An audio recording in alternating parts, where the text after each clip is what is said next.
mga boss, so yan, mayroon tayong small body ngayon na 1992 model, 16 valve mga boss. All manual mga boss. So ayan, naka manual steering, manual window ito mga boss. Kompleto papeles mga boss, original ORCR. So ayan, paso rehistro mga boss. So ikutan natin mga boss para makita nyo yung kabuuan ng sasakyan. So ayan, walang bulok mga boss, sariwa. Napakakinis ng pintura mga boss. Ayan.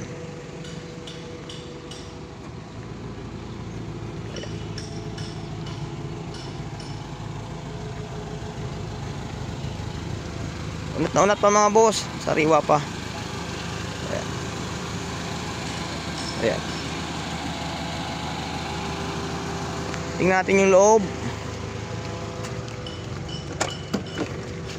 So ayan mga boss, all manual mga boss. Gumagana lahat ng mga mechanism ng power window natin.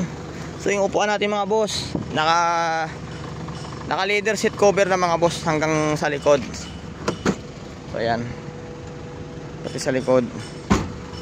So pwede pa yung kanyang seat cover mga boss. Pero yung upuan nito sa loob mga boss, walang punit. So ayan, maayos pa mga boss. Yung dashboard natin mga boss, mayroon na siyang cover gawa ng, so yan, may mga putok ito mga boss. So kaya may cover yan. So yan. So yung RPM mga boss, hindi gumagana RPM. Fuel ng fuel gauge gumagana, tapos temperature gauge gumagana.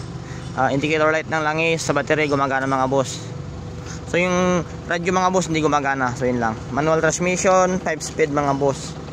So ayan, napakasariwa pa mga boss. Ayan. Ayan.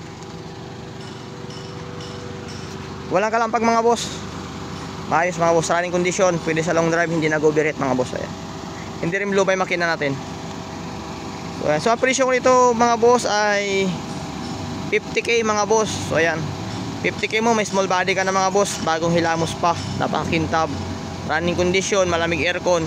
So naka-mags, makakapal pa yung dalawang gulong sa likod, halos bago pa talaga. Yung sa unahan yun na medyo manipis na, pero pwede pa mga boss. Ay yung makina pala mga boss. So ayan, gusto nyo makita yung makina.